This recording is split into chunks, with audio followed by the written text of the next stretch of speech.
Hello dear students.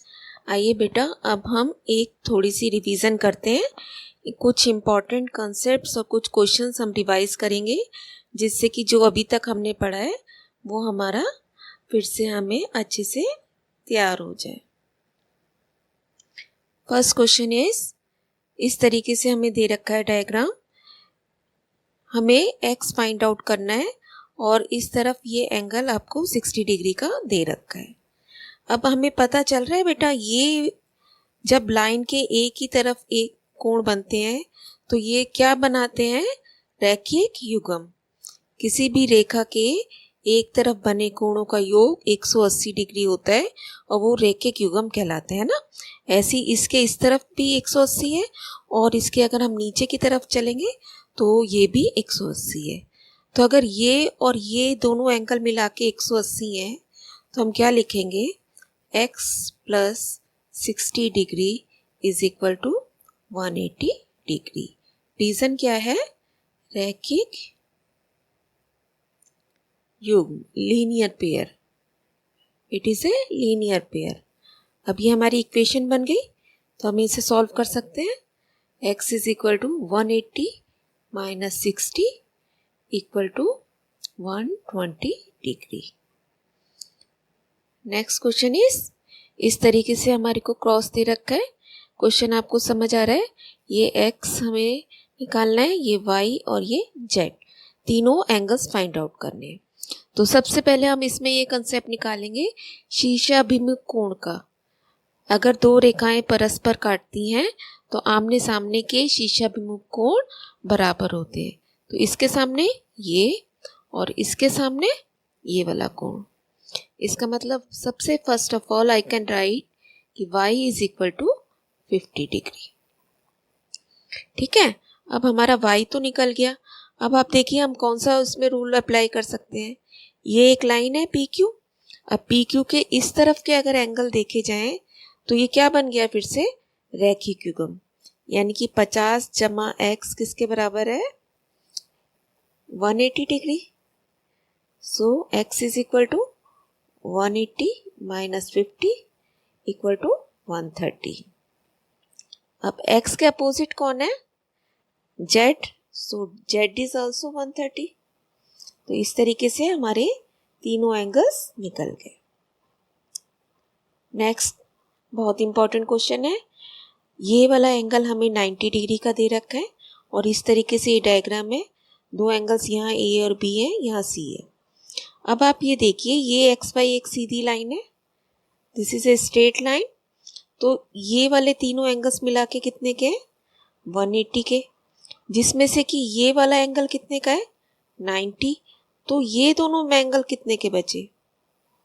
ये भी 90 के बचे, यानी कि A plus B is equal to 90 degree.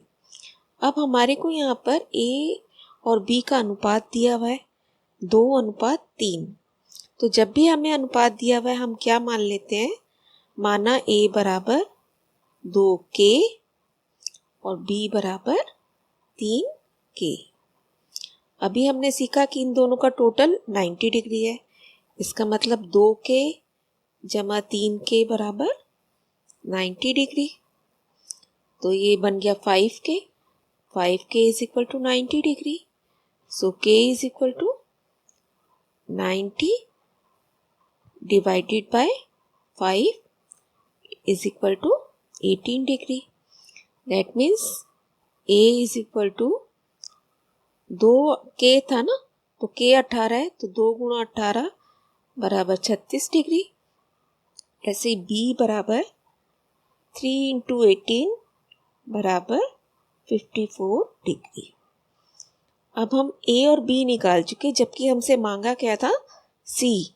अब AB के साथ हम C कुछ देख रहे हैं, रिलेशन बन रहा है। मैं B और C के साथ रिलेशन निकाल सकती हूँ रैखिक युग्म का, क्योंकि MN सीधी रेखा के एक ही तरफ बन रहे हैं। ये देखिए B मेरा 54 आ गया। B plus C is 180। Again reason रैखिक युग्म। आप पूरा लिखेंगे। अब B की वैल्यू दे देंगे हम यहाँ पे 54 plus C is equal to 180 degree. That means C is 180 minus 54, कितना आ गया 126 degree. Next question very very important. इस तरीके से हमें डायग्राम दिया हुआ है जिसमें कि पी क्यू लाइन हमारी एस टी के पैरेलल है, समांतर है, और ये वाला एंगल 130 डिग्री का दे रखा है और ये 110 का, और मुझे निकालना कौन सा एंगल है, this angle I have to find out. Q R S, Q R S, जो नाम बीच में होता है वो बीच में ही आपने पढ़ना है, जहाँ से स्टार्ट करना है, क्यू आर एस, ये फाइंड आउट करना है। देखिए बेटा, इसके लिए हम क्या करते हैं, एक हम रचना करते हैं।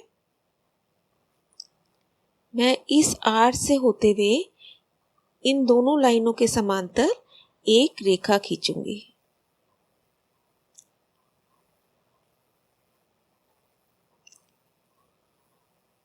ठीक है, आपने एक ऐसी रेखा ड्रॉ करनी है जो कि इन दोनों लाइनों के समांतर हो। तो अब हमें यहाँ पे कुछ एंगल्स बन गए। अगर ये लाइन है, ये लाइन है, तो दो लाइनों के बीच में हमेशा कोण बनता है। तो एक मेरा कोण ये बन गया और एक ये बन गया। ठीक है, सबसे पहले हम लिख लेते हैं हमने रचना क्या की है। इस रेखा का मैं नाम दे देती हूँ एल। हम लिखेंगे एल समांतर पी क्यू और एल समांतर एस टी, क्योंकि आपस में एक दूसरे के समांतर थी, तो ये एल भी इन दोनों के समांतर होगा। अब इस एंगल को मैं 1 नाम दे रही हूँ, इसको 2 दे रहे हैं और इसको 3 दे रहे हैं। आपको पता ही है, थोड़ा हमें इससे कन्वीनियंट हो जाता है काम करना, अदरवाइज हम पूरा नाम भी लिख सकते हैं। अब आप देखिए, ये रेखा इसके समांतर है, तो ये और ये अंतः कोण है एक ही तरफ के, तो ये कितने डिग्री के होंगे, 180 डिग्री के होंगे। 110 जमा कोण 1 बराबर 180 डिग्री। आप इसको हमेशा कोण 1 लिखोगे, खाली 1 नहीं लिखेंगे, है ना। तो अब हमें कोण 1 की वैल्यू कितनी आ जाएगी, 180 घटा 110 बराबर 70 डिग्री। ये कोण मैं 70 डिग्री का निकाल चुकी। इसी तरीके से 130 और कोण 2 कितने इसके बराबर है, ये भी 180 के, 130 जमा कोण 2, क्योंकि ये भी अंतः कोण है, एक ही रेखा के एक तरफ बने हुए, तो कोण 2 कितना आ गया, 180 घटा 130 बराबर 50 डिग्री। अब मेरे पास फाइनल आ गया, कोण 1 बराबर 70 डिग्री, कोण 2 बराबर 50 डिग्री, और निकालना क्या है हमें, कोण 3 बराबर कितना है। आप देख रहे हैं कि ये तीनों एंगल्स मिलके क्या बना रहे हैं, 1 2 3, तीनों एंगल्स मिलके क्या बना रहे हैं, ये देखिए, ये तीनों एक ही रेखा के एक ही बिंदु पर बने एक तरफ के कोण है, तो ये रैखिक युग्म बन गए। इसका मतलब कोण 1 जमा कोण 2 जमा कोण 3 बराबर 180 डिग्री। तो कोण 3 किसके बराबर आया, ये दोनों मिला के 120 हो गए। 120 को 180 में से घटाएंगे तो कितना आ जाएगा, 60 डिग्री, और 60 डिग्री हमारा फाइनल आंसर है। और कोण 3 का हम फाइनल नाम क्या लिखेंगे, क्यू आर एस बराबर 60 degree. This is the answer for this question. Next question, इस तरीके से हमें ये 3 समांतर रेखाएं दे रखी है, ए बी समांतर सी डी समांतर ई एफ, और y अनुपात z 3:7 दिया हुआ है, और हमें निकालना x बोला है खाली। हम सारे एंगल्स भी निकाल सकते हैं। देखिए, सबसे पहले x और y में क्या रिलेशन दिख रहा है, ये समांतर रेखाएं हैं तो ये अंतः कोण हो गए, यानी कि x प्लस y कितना हो गया, 180 डिग्री। ठीक है, हमने ये लिख लिया यहाँ पे। अब आपको इस फिगर में y कहीं और भी दिख रहा है, y कहाँ पे होगा, y देखिए, सबसे पहले तो y यहाँ पे दिख रहा है, ये और ये कैसे कोण है? शीर्षाभिमुख कोण, आमने सामने के कोण है। तो ये वाला कोण भी कितने का हो गया?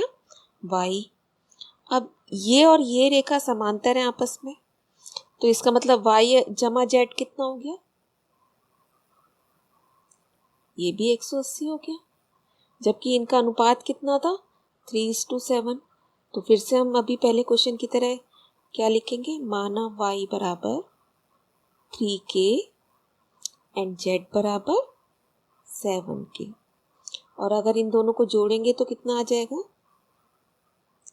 3k plus 7k is equal to 180 and it is 10k equal to 180. k is equal to 180 minus 10 equal to 18 degree. Therefore, y is equal to 3 into 18 equal to 54 and z is equal to 18 into 7 equal to 126 degree.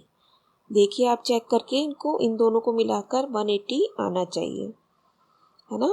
तो ये हमारा 180 बन रहा है। अब हमारे को पूछा तो हमसे x था, ये वाला पूछा था हमसे, तो x और y हम ऊपर रिलेशन देख चुके हैं, इनका 180 है, जबकि y कितना है? 54। हम फिर से इसी इक्वेशन पे आ जाएंगे, x plus y is equal to 180, y की वैल्यू रख देंगे 54 is equal to 180, that means x is equal to 126 degree। इस क्वेश्चन को हम कई तरीके से कर सकते हैं।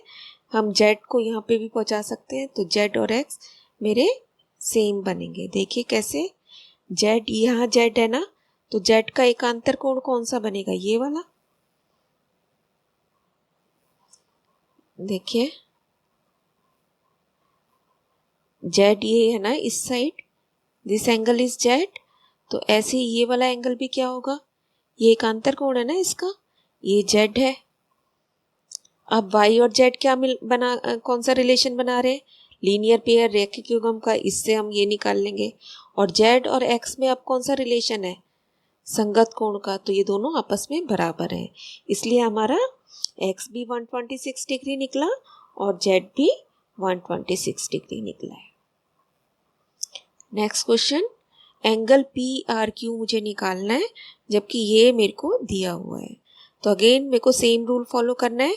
ये 110 का है, तो इसके बराबर में हमेशा रेखा एक तरफ जा रही है और ये एक ही रेखा पे एक तरफ बने कोण है, तो ये हमें रैखिक युग्म बनेगा।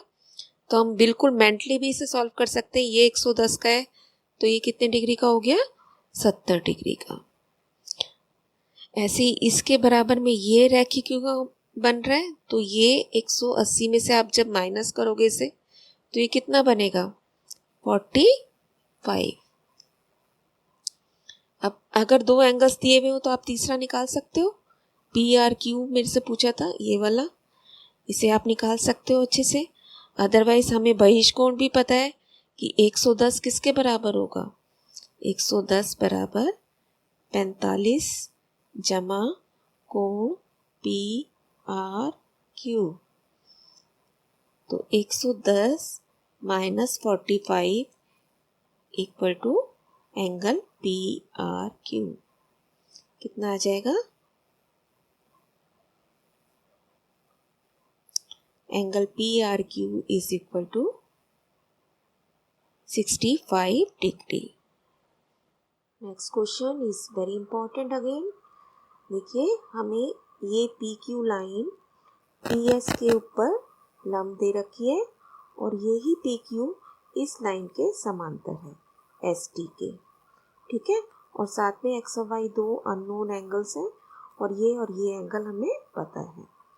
अब हमें सबसे पहले 2 मिनट अपने क्वेश्चंस को ध्यान से देखना है, समझना है कि कहाँ से हम शुरुआत कर सकते हैं बेटा।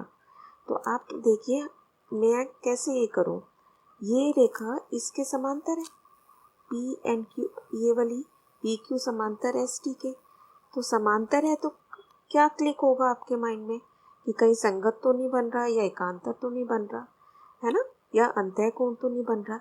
आप देखिए पी क्यू, ये लाइन पी क्यू इस लाइन के समांतर है एस टी के, है ना। तो हमारे पास ये एक्स वाला कोण किसके एकांतर हुआ, इस वाले कोण के। दिस एंगल एक्स इज, है ना, ये इसका एकांतर कोण बन रहा है। तो हम क्या लिखेंगे, अगर मैं इस कोण को एक नाम दे देती हूँ तो कोण एक्स बराबर कोण एक। क्या रीजन है, एकांतर कोण।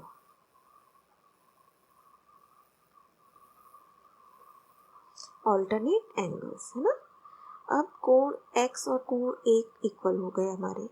अब देखिए हम क्या कर सकते हैं, ये 65 प्लस ये कैसे बन रहे हैं, रैखिक क्रम बन रहे हैं। तो मैं रैखिक क्रम की सहायता से ये वाला एंगल निकाल सकती हूँ, या मैं ये 65 इस कोण का, इस त्रिभुज का बहिष्कोण है। तो 65 किसके इक्वल होगा, 65 इज इक्वल टू कोण एक जमा 28 डिग्री होता है ना। बहिष्कोण अपने अंतः अभिमुख कोणों के योग के बराबर होता है, अपने साथ वाले को छोड़ देगा, बाकी दोनों कोणों के योग के बराबर होगा। तो अब मैं कोण एक निकाल सकती हूँ, कोण एक बराबर 65 minus 28 and that is equal to 37 degree.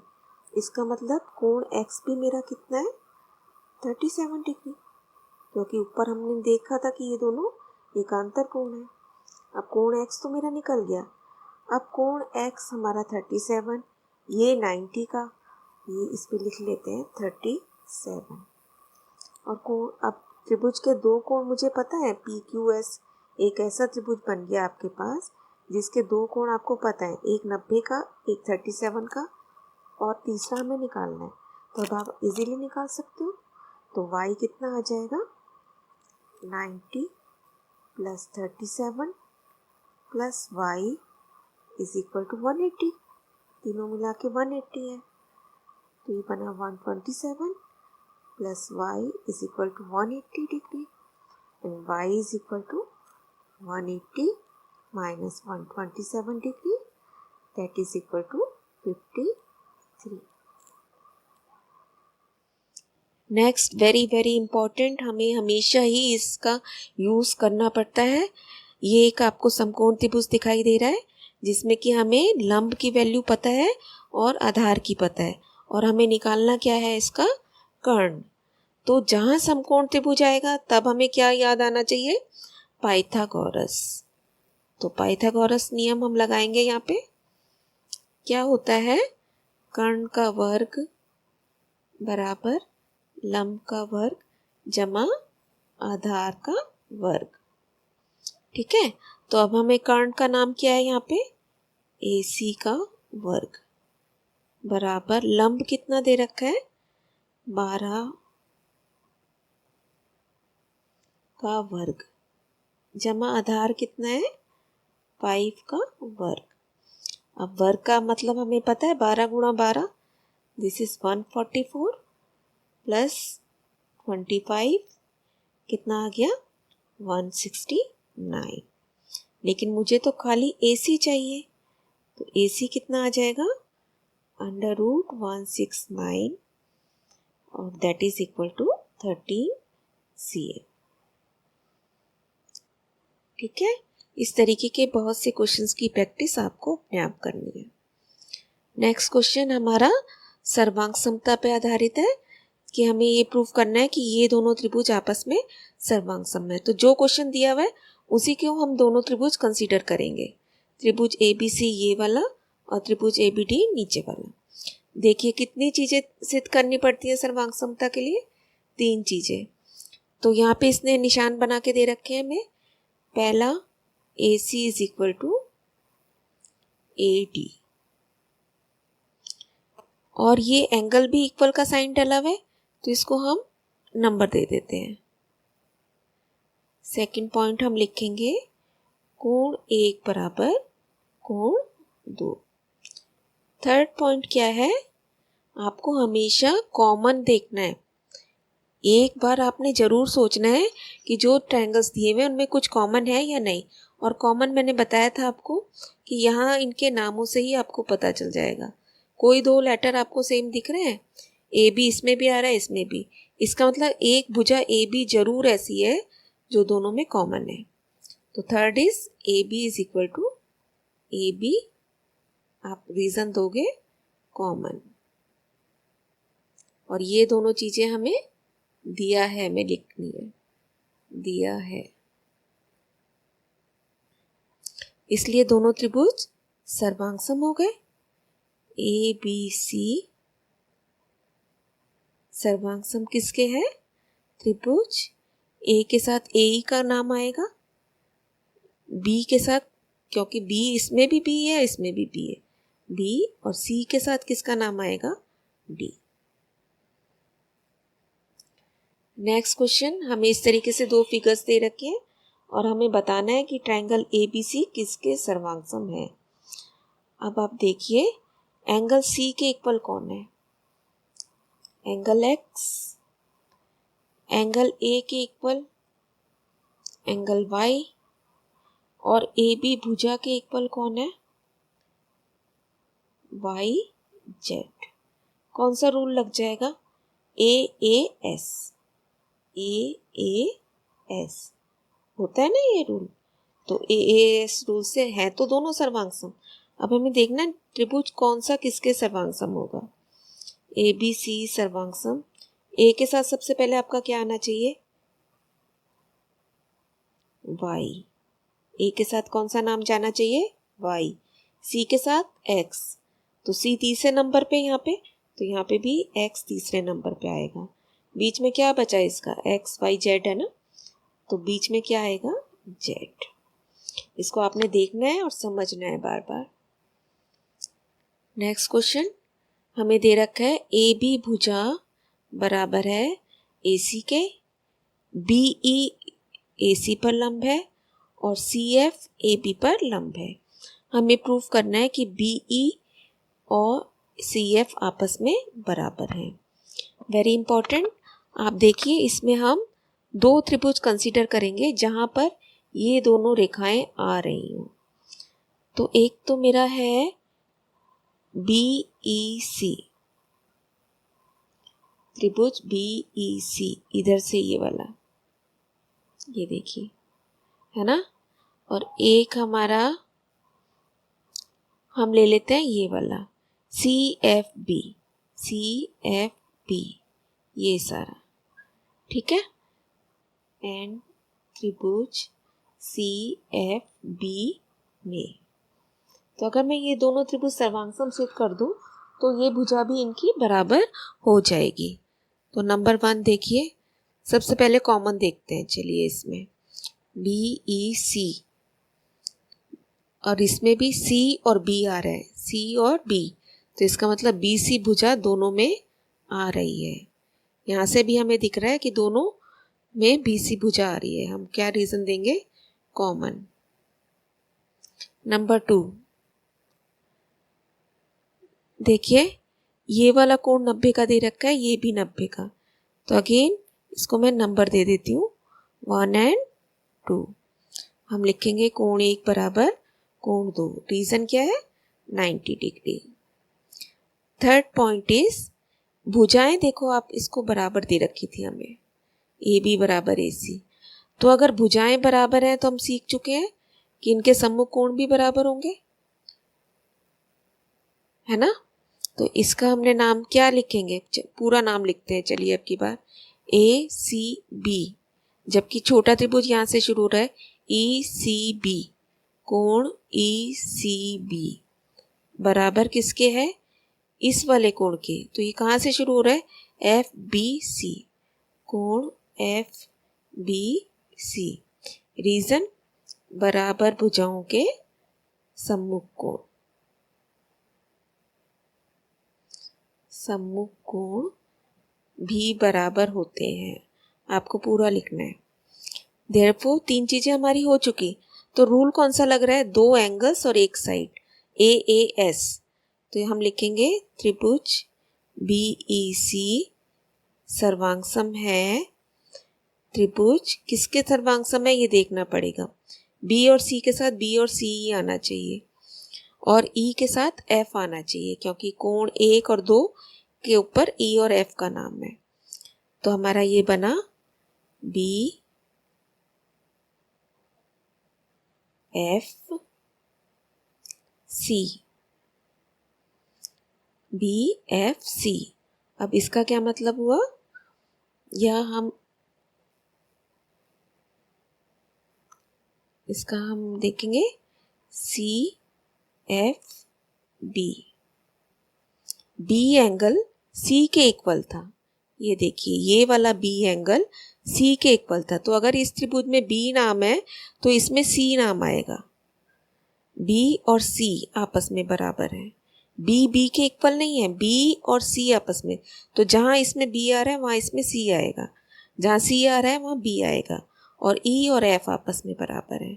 तो हमारा बी ई सी सर्वांगसम सी एफ बी, रूल कौन सा है, ए ए एस। और इस तरीके से हम कह सकते हैं बी ई बराबर C F C P C T. बेटा आई होप कि ये सारे क्वेश्चंस आपको अच्छे से समझ आ गए होंगे और आप इनकी बार बार प्रैक्टिस करेंगे और अपने चैप्टर को अच्छी तरीके से तैयार करेंगे। All the best.